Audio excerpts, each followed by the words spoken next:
নমস্কার। আজকের অন্নভুবনে আমরা আমাদের সঙ্গে পেয়েছি কিছু এনজিওর লোকজনকে। গতবার আপনারা দেখেছেন যে বার বনিতা বা যৌনকর্মী যাই বলি না কেন, তাদের বাস্তবিক অবস্থান, তারা কিভাবে বেঁচে আছেন, তাদের সুখ দুঃখের কিছু কথা, কিছু আলাপ আমরা করেছি। আজকে এই যৌনকর্মীদের কি অধিকার বা তাদের কি স্বীকৃতি দরকার বা স্বীকৃতি দরকার আছে কিনা, এই নিয়ে আমরা এদের সঙ্গে আলোচনা করব। এরা প্রত্যেকেই সমাজে প্রতিষ্ঠিত শিক্ষিত শ্রেণীর মানুষ, ফলে তাদের সঙ্গে আলোচনা করে দেখা যাক যে আমরা কোথায় ঠিক দাঁড়িয়ে আছি। আমাদের মধ্যে আজকে আছেন বাচ্চু দত্ত, ইনি দুর্বার মহিলা সমন্বয় কমিটির সেক্রেটারি, প্রজেক্ট ডিরেক্টর। আর একটা হচ্ছে আমার পরিচয়, আমি হচ্ছে একজন যৌনকর্মীর সন্তান। যৌনকর্মীর সন্তান আছেন নন্দিনী বন্দ্যোপাধ্যায়। নন্দিনী বন্দ্যোপাধ্যায় হচ্ছে ওদের উপদেষ্টা। আমাদের সঙ্গে আছেন পিনাকি নারায়ণ গাঙ্গুলি, উনি হচ্ছেন ex general secretary bar association. আছেন সুমিত্রা পদ্মনাভন, উনি হচ্ছেন general secretary humanist association of India. আর আমাদের বন্ধু প্রবীর ঘোষ, উনি হচ্ছেন প্রখ্যাত কট্টর যুক্তিবাদী।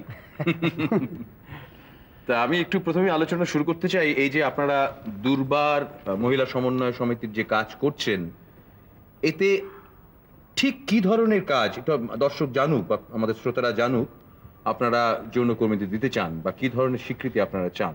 শোনেন, আমাদের যে কাজটা 1992 সালে শুরু হয়েছিল, যেটা আমাদের নাম ছিল এসটিডি এইচআইভি ইন্টারভেনশন প্রজেক্ট বা সোনাগাছি প্রজেক্ট, তার মূল কাজ হচ্ছে যে এইডসকে প্রতিরোধ করা। এইডসকে প্রতিরোধ করতে গেলে যেটা আগে দরকার হচ্ছে যৌন রোগকে প্রতিরোধ করা, এবং যৌন রোগকে প্রতিরোধ করতে গেলে যেটা দরকার হচ্ছে যে আমাদের আরও কতগুলো কাজকে আমাদের প্রতিরোধ করতে হবে। যেমন যৌনকর্মী সামাজিক স্বীকৃতি দিতে হবে, এবং তার সাথে সাথে তাদের অর্থনৈতিকভাবে যে স্বাবলম্বী হবে, এইটাকে আমরা যদি না বাড়াতে পারি, তাহলে কিন্তু এই তিনটিকে মানে একসাথে হচ্ছে যৌনকর্মী সামাজিক স্বীকৃতি, তাদের ক্লিনিক্যাল পার্টস এবং তাদের অর্থনৈতিক স্বাবলম্বী, তা যদি না দিতে পারি, তাহলে যৌন রোগ এবং এইডসকে কিন্তু প্রতিরোধ করা সম্ভব না। আমরা মেইনলি সেক্স ওয়ার্কারদের চিকিৎসা করি। ওরা বিভিন্ন রকম সমস্যা নিয়ে আসে। সাধারণত আমরা এসটিডি বা যৌন রোগেরই চিকিৎসা করি, এবং আমাদের চিকিৎসার পদ্ধতি হচ্ছে আমরা ন্যাকো গাইডলাইন ফলো করি এবং সেই অনুযায়ী ওদের আমরা চিকিৎসা করি। এছাড়া আমাদের এখানে রক্ত পরীক্ষা করা হয়। বিভিন্ন সেক্স ওয়ার্কার যারা ক্লায়েন্ট আছেন তাদের রক্ত পরীক্ষা করা হয়। মেইনলি আমরা সিফিলিসের যে রক্ত পরীক্ষাটা ভিডিআরএল যেটাকে বলে, আমরা সেটা এখানে করি। এই পেশেন্টটি যে সমস্যা নিয়ে এসছে, ধরুন ওর যেটাকে আমরা বলি হোয়াইট ডিসচার্জ বা তলপেটে একটা ব্যথা বা ডিপ ডিসপেরিনিয়া যেটাকে আমরা বলি, বা ইন্টারকোর্সের সময় ব্যথা, এই সমস্ত সমস্যা নিয়ে এসছে। এছাড়াও অনেক পেশেন্ট আসে, ধরুন তার যৌনাঙ্গে ঘা থাকে, কিংবা ধরুন তার যৌনাঙ্গ দিয়ে পুঁজ পড়ছে, এসব সমস্যা নিয়ে আসে। কিংবা ধরুন আমরা যেটাকে বলি জেনিটাল ওয়ার্ট, এইসব জেনিটাল ওয়ার্টের সমস্যা, মানে ধরুন ওই গ্রোথ, কলিফ্লাওয়ার লাইক গ্রোথ অথবা পার্লি হোয়াইট গ্রোথ নিয়ে পেশেন্ট আমাদের কাছে আসে। এছাড়াও বিভিন্ন সেক্সুয়াল ডিসফাংশন নিয়েও পেশেন্ট আমাদের কাছে আসে। তার জন্য আমরা আমাদের কাউন্সিলর আছেন বিভিন্ন সেক্সুয়াল ডিসফাংশনের জন্য, সেই কাউন্সিলরের কাছে আমরা রেফার করে দিই। আজকে দুর্বার মহিলা সমন্বয় কমিটি বলেন বা আজকে প্রজেক্টের তরফ থেকে যেটা আজকে মূল দাবি এসছে যে যৌনকর্মীদের শ্রমিকের অধিকার দিতে হবে। তো যৌনকর্মীদের শ্রমিকের অধিকার কি দেওয়া যায়, আপনার কি মনে হয়? একটা প্রশ্ন ওনাকে একটু জিজ্ঞেস করছিলাম, কারণ আপনি একটা কথা বললেন যে যৌনকর্মীদের সামাজিক স্বীকৃতি, ঠিক এটা কি বোঝাতে চাইছেন? অর্থাৎ যে কোনো একজন মানুষ হিসেবে তার তো স্বীকৃতি একটা থাকেই। সামাজিক স্বীকৃতি বলতে কি বোঝাতে চেয়েছেন আমার কাছে কিন্তু স্পষ্ট নয়। আমরা যৌনকর্মীদের মধ্যে এইডসের কাজ করতে গিয়ে যেটা দেখেছি যে তাদের সামাজিক যৌনকর্ম বা যৌনকর্মী হিসাবে তাদের কোনো সামাজিক স্বীকৃতি নেই। এর ফলে তাদেরকে প্রতিনিয়ত শোষণ নিপীড়ন এর সঙ্গে এইডসের সম্পর্কটা কি? এর সাথে এইডসের সম্পর্ক হচ্ছে কি যৌন না আমি বলছি, আপনার কি মনে হচ্ছে সামাজিক স্বীকৃতি দিলে এইডসটা বন্ধ হয়ে যাবে? হ্যাঁ অবশ্যই না মনে হচ্ছে আমার যেটা মনে হয় সামাজিক স্বীকৃতি মানে কি এটা আইনি করে দিলে এইডসটা বন্ধ হয়ে যাবে? প্রথমত এখন অবধি আইন যা, তাতে যৌনকর্মী হওয়াটা বেআইনি নয়, আপনি বলতে পারবেন। মানে আমি যৌন পরিষেবা দিয়ে পয়সা নিচ্ছি, এটা এখনো ভারতীয় সংবিধানের আইন অনুযায়ী এটা বেআইনি নয়। এর এটা সম্পর্কিত কিছু কাজকর্ম বেআইনি। সবাই কথা শোনা যায়। হ্যাঁ, যেটা আমরা চাইছি হচ্ছে চাইছি যে প্রাপ্তবয়স্ক যৌনকর্মীর ওপর কোনো বাধা নিষেধের যে গণ্ডি আছে তার পেশা চালাতে, সেইটা তুলে দেওয়া হোক চাইছি, সেটা আইনের দিকে। তার মানে যাচ্ছি প্রাপ্তবয়স্ক যৌনিকরণের যা ক্রিমিনালাইজেশন আছে, সেটা সরে যাওয়া। আরেকটা চাইছি সামাজিক স্বীকৃতি, অর্থাৎ আর 5টা পেশার মতো যৌন পেশাও একটা পেশা, এটা সামাজিকভাবে স্বীকৃত হোক।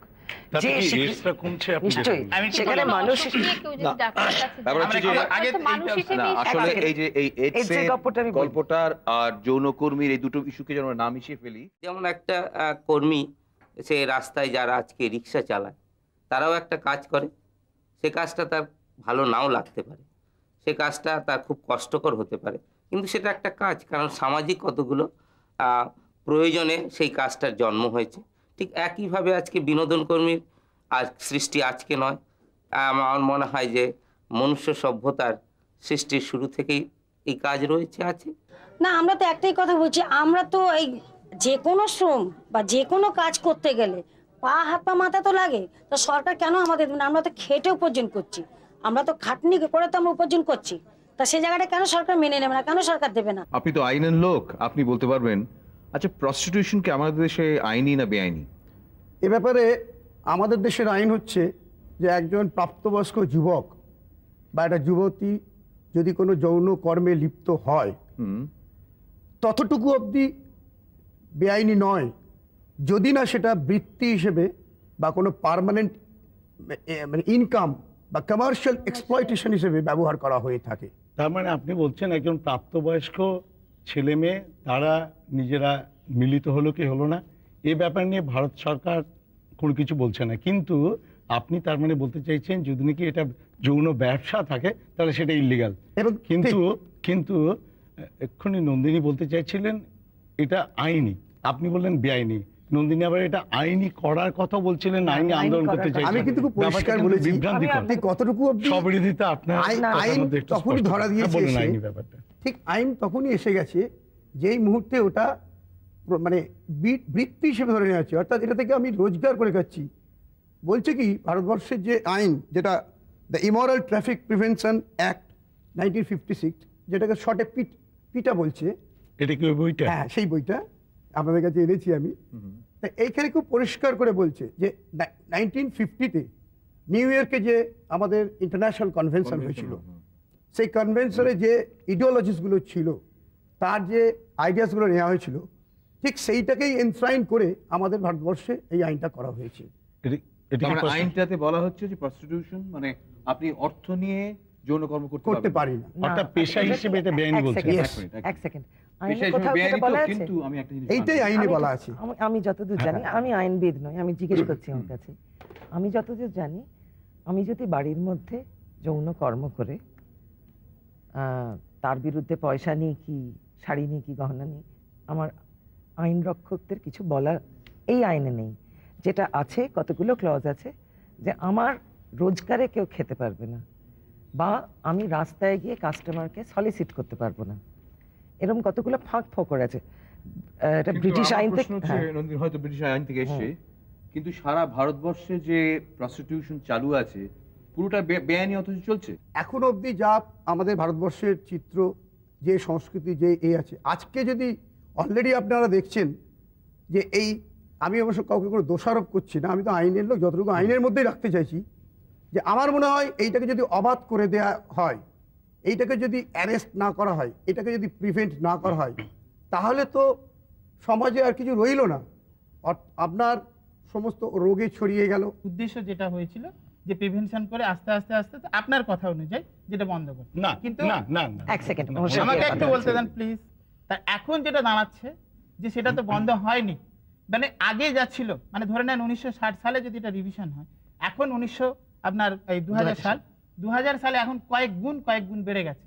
আমাদের ঠিক যুক্তিটা ঠিক ওইখানটা না, আমাদের যুক্তিটা যেটা হচ্ছে যে আজকের যৌনকর্মীরা যদি সামাজিক স্বীকৃতি, বা আমরা সামাজিক স্বীকৃতিটাকে মনে করছি যে শ্রমিকের অধিকার পেলে কিন্তু তাদের একটা আর্থসামাজিক স্বীকৃতি পায়, এবং সেখানে যদি তারা সামাজিক স্বীকৃতি পায়, তাদের উপরে যে সমস্ত অত্যাচারগুলো হয়, যেমন ধরেন পুলিশের অত্যাচার, গুন্ডার অত্যাচার, যেমন পুলিশ এসে যদি এক্ষুনি বলে যে আমাকে নিয়ে যেতে হয় এবং উইদাউট কন্ডমে তাকে অ্যাক্ট করতে হয়, গুন্ডা এসে যদি তাকে ছুরি দিয়ে তাকে যদি একটা, আমার যৌনকর্মী মা বোনকে যদি ছুরি বা কোনো বন্দুক ঠেকিয়ে দেয়, সঙ্গে সঙ্গে তাকে উইদাউট কন্ডমে অ্যাক্ট করতে হয়, এবং এটা আমরা দেখেছি। এবং আমাদের দাবি এইখানটাই হচ্ছে যে শ্রমিকের অধিকার যদি পায়, আস্তে আস্তে তারা কি হবে, নিজেদের স্বনিয়ন্ত্রিত অধিকার পাবে, অর্থাৎ আত্মনিয়ন্ত্রণে তাদের অধিকার পাবে, এবং তারা একজনকে ইয়েস আর নো বলতে শিখবে। এবং সেখান থেকে আমার কথাটা চলে 1 মিনিট, অধিকার কিন্তু এমনিতেই আছে। যৌনকর্মী কথাটা ব্যবহার করার ব্যাপারে আপত্তি আছে।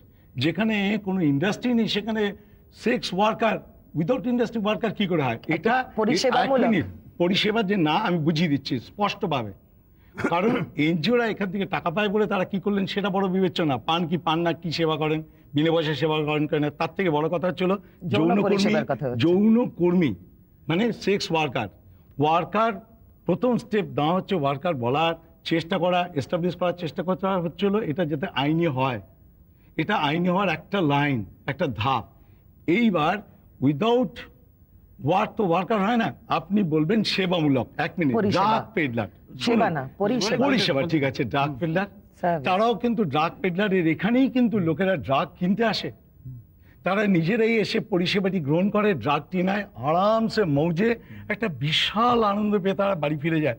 সুতরাং ড্রাগ কর্মীদের, ড্রাগ অ্যাডিক্টেডরা ডিম্যান্ড করবে, আমরা ডিম্যান্ড করছি আপনাদের যদি হয়, তাহলে সরকারের উচিত একইভাবে আপনাদের আন্দোলনে সামিল হওয়া, ড্রাগ পেডলারদের ব্যাপারটাকেও সত্যি ড্রাগ ওয়ার্কার হিসেবে স্বীকৃতি দেওয়া। আমার এখানে একটা প্রশ্ন আছে। তাহলে আপনি বলতে চাইছেন যে প্রস্টিটিউশন আমাদের দেশে বন্ধ করে দেওয়া উচিত? বন্ধই তো আছে, বেআইনি না, সে তো বেআইনি তো আছে, কিন্তু চলছে, এটাকে আরো যেমন করে বন্ধ করা উচিত। না না, যখন বেআইনি সুতরাং তো বন্ধ হবে, বন্ধ, হ্যাঁ বন্ধ করে দেওয়া উচিত। এখন ব্যাপার হচ্ছে যে ড্রাগ পেডলিং এর সঙ্গে যেটা আপনি তুলনা করলেন আইনের চোখ থেকে, কিন্তু একটা নারী পুরুষের যৌন মিলনের মধ্যে যে আনন্দ রয়েছে, ড্রাগ খাওয়ার মধ্যে কিছু। গতবারে আসলে যারা বারবনিতা বা যৌনকর্মীরা তাদের নিজেদের জীবনের কথা বলছিলেন, কিন্তু এবারে আলোচনা করছেন শিক্ষিত মানুষেরা। ফলে শিক্ষা থাকলে তাদের জ্ঞানের পরিধি অনেক ব্যাপ্ত হয়, ফলে তারা অনেক বেশি তর্ক করেন। সুতরাং এটা আপনারা মেনে নেবেন, আমরা হয়তো তর্কই করবো খানিকটা। আচ্ছা সুমিতা দেবী, আপনার সঙ্গে একটা কথা আছে। দেখুন, পৃথিবীর আদিকাল থেকে এই যৌন ব্যবসা বা এটা চালু রয়েছে, পুরনো দেহ ব্যবসা বলে, বহু প্রাচীন।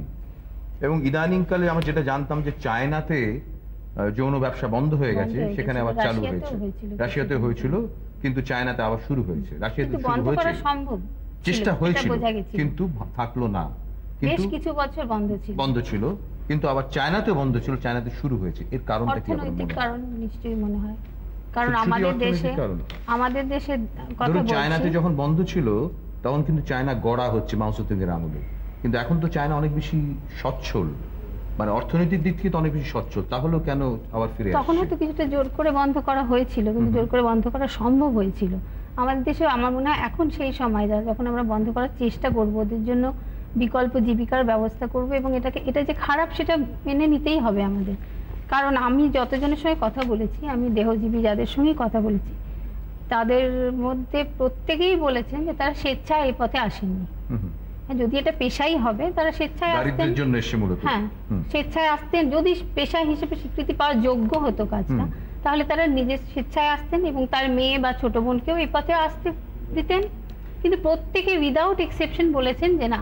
কিন্তু অনেকে, আমি বলছি কারণগুলো, বেশিরভাগ তাদের মধ্যে প্রতারিত হয়েছেন, কেউ দেখার নেই ছেড়ে দিয়েছে, কাউকে সরাসরি ছোটবেলায় বিক্রি করে দেওয়া হয়েছে, অনেকে বিয়ে ভুলভাল ভেবে ভুলভাল লোকের সঙ্গে বিয়ে দেওয়া হয়েছে, পরে দেখা গেছে এরকম গন্ডগোল, পাচার করা হয়েছে। কাজে এদের দেহজীবী হওয়ার পেছনে একটা বিরাট ক্রাইম কাজ করেছে, অপরাধ, অর্থনৈতিক এবং সামাজিক অপরাধ। যারা করেছে তারা অপরাধী। আমরা যদি এই পেশাটাকে আইনি করি বা পেশাটা ঠিক আছে নর্মাল একটা পেশা, তাহলে তাদের এই অপরাধটাকে কিন্তু আমরা সামাজিকভাবে সমর্থন করলাম। একটা প্রশ্ন আছে আমার, সেটা নন্দিনীকে আমি জিজ্ঞেস করছি যে আজ এই যে আমাদের ট্রাইবাল সমাজ রয়েছে, সেখানে কিন্তু সেভাবে প্রস্টিটিউশন দেখা যায় না, এর কারণটা কি?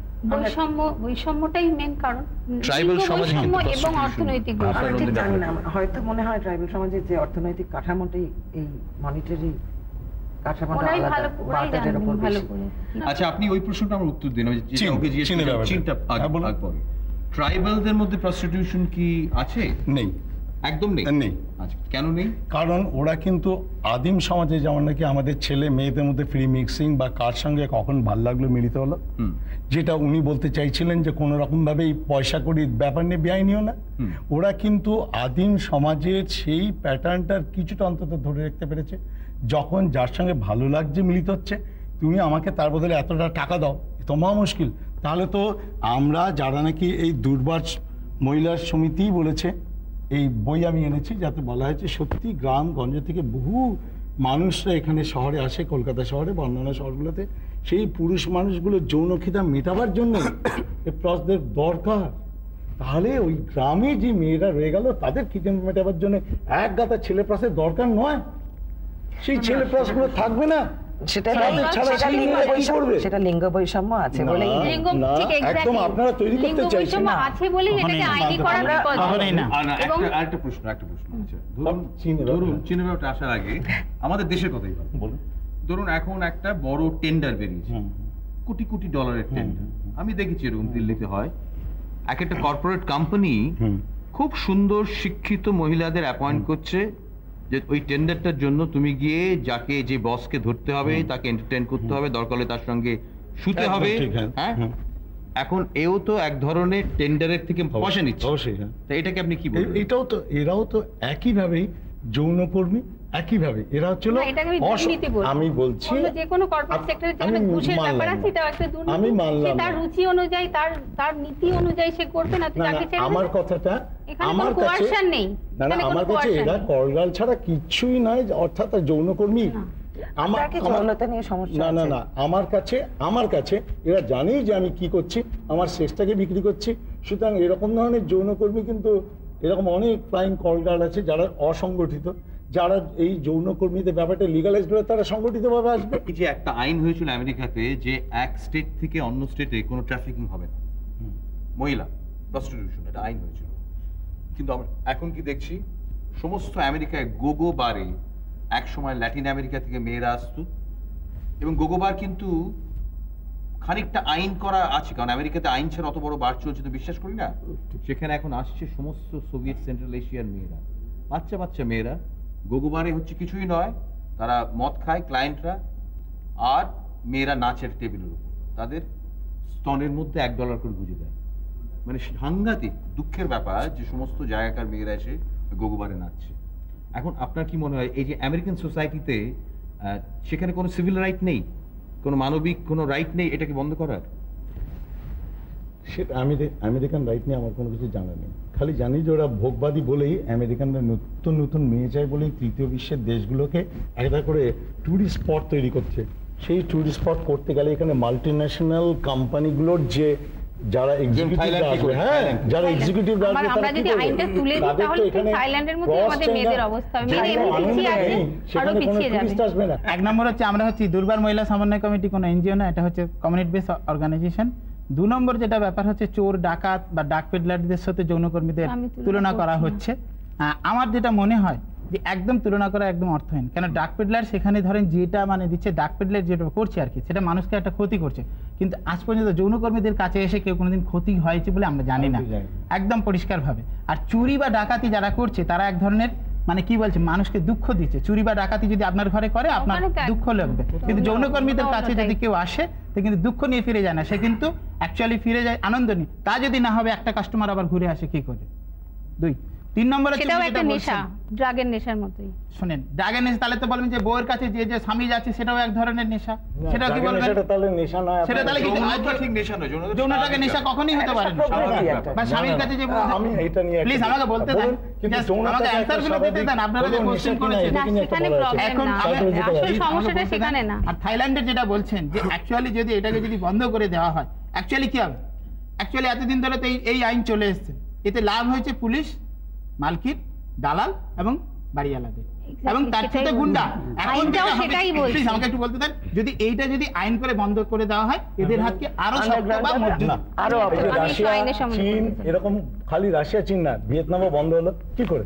এখানে বন্ধ করার কোনো চেষ্টা হয়নি। আজকের যে এখানে পুলিশ- আপনারাই যদি মানে প্রমোট করার চেষ্টা করেন তাহলে আজকের যে আরো- পুলিশ 100 টাকা তার জন্য একটা মেয়েকে নিয়ে যাচ্ছে। আমার একটা প্রশ্ন, হ্যাঁ নিশ্চয়ই। এই যে দারিদ্র, এই দারিদ্র থেকে তাদের কি করে মুক্ত করবে? না আমি একটা আপনাদের দুদলকেই প্রশ্ন, আমি একটা প্রশ্ন আপনার কাছে করছি, মানে আমি এই বইয়ের কাছে, না, যে দারিদ্র দেশে মুক্ত করার একটা প্রশ্ন আপনি বলেছেন, যে দেশে বলুন, এখনো আমরা রাইট টু ওয়ার্ক নেই, লোককে আমরা চাকরি বাকরি দিতে পারছি না, এটা একটা হাস্যকর একটা প্রস্তাব হচ্ছে। আপনার কাছে হাসি, না, আপনি সামাজিক স্বীকৃতি prostitution-টাকে legalize সম্ভব না, করতে আজকের চাইছেন। দেশে সামাজিক- আমরা sorry, চাইছি না, 15 আমাদের কাছে বছর। খুব দুঃখের যে তাদের কোনো একসাথে বললে পুনর্বাসনের বোঝা ব্যবস্থা না করে আপনি চাইছেন যে এটাকে হাস্যকর বলে প্রস্টিটিউশনটাকে লিগালাইজ করে গাদা গাদা ছেলেদেরকে আপনার কিছু বলার ছিল? দালাল তৈরি করার আর মেয়েদেরকে আমার যেটা বক্তব্য হচ্ছে যে আজকে যদি আইনটাকে তুলে নেওয়া হয় তারপরে জিনিসটা অবাধ হয়ে যাচ্ছে।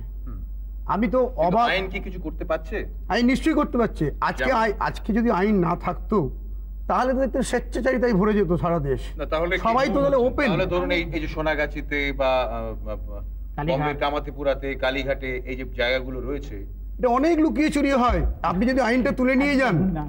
আপনি যদি আইনটা তুলে নেন, লিফট করে নেন, তাহলে তো এরপরে তো রাস্তায় প্রত্যেকের বাড়ির একতলাতে, বৈঠকখানাতে, রাস্তায় সর্বত্র হয়ে যাবে। একদম না। প্রত্যেক, আমি বলে দিচ্ছি, যৌবন আসার সঙ্গে সঙ্গে প্রত্যেক মানুষের কিছু ঠিক ক্ষুধা সেরকম আছে, নয়। একদম সেই না। ক্ষুধাটাকে মেটাবার জন্য, পয়সার জন্য তারা রাস্তায় রাস্তায় এসে যাবে। আইন সব জায়গায় করা হয় কেন? কিছু কিছু রেস্ট্রিকশনস ইম্পোজ করা হয় কেন? তাতে মানুষের একটা সমাজের আসল চরিত্রটা গড়ে উঠতে সাহায্য করে। আইনের ভূমিকা আছে। আইন যদি তুলে নিই তাহলে স্বৈরাচারের পরিণাম তো দেশ শেষ, সব আমি শেষ, একটা সমাজ কথা শেষ। বলবো, এবার আমি একটা কথা বলবো। Question একটা কিন্তু জিনিস, আইনের একটা প্রয়োগে। জিনিস কিন্তু আমরা যেন না ভুলে যাই, এটা আপনাদের দুজনকে আমি প্রশ্ন করছি। ধরুন তো এই যে অ্যানিম্যাল বিইং থেকে মানুষের মূল দুটো কি তফাৎ? অ্যানিম্যাল ব্রেন থেকে, যেটা অ্যানিম্যাল ব্রেন পারে না মানুষ করতে পারে, কি বলুন? আচ্ছা, ন্যাশনালিটি, মানুষ যেটা- লং টার্ম এফেক্টটা ভাবতে পারে আগে থেকে। বলুন না। জন্তুরা ইমিডিয়েটটাই শুধু বোঝে, না, মানুষ তো জন্তু নয়, জন্তু ইমিডিয়েট যেটা ভালোটা মানে- শুধু দেখবে। এটা মূল ব্যাপার, আপনারা ভেবে দেখবেন, মানুষ সেক্স অ্যান্ড ভায়োলেন্স প্ল্যান করতে পারে, অ্যানিম্যাল বিইং পারে না। সেক্স অ্যানিম্যাল বিইং প্ল্যান করে না, তার একটা সিস্টেম রয়েছে, সাইকেল রয়েছে। আর ভায়োলেন্সও প্ল্যান করতে পারে না অ্যানিম্যাল বিইং। মানুষ সেক্স এবং ভায়োলেন্স প্ল্যান করে, এবং সেক্স প্ল্যান করে বলেই এত রকম সমস্যা, সেক্স প্ল্যান করে বলে বিয়ে, ফ্যামিলি জিনিস ভায়োলেন্স প্ল্যান করে বলেই এত ধ্বংস। ধ্বংস। ঠিক, একদম ঠিক। নমস্কার।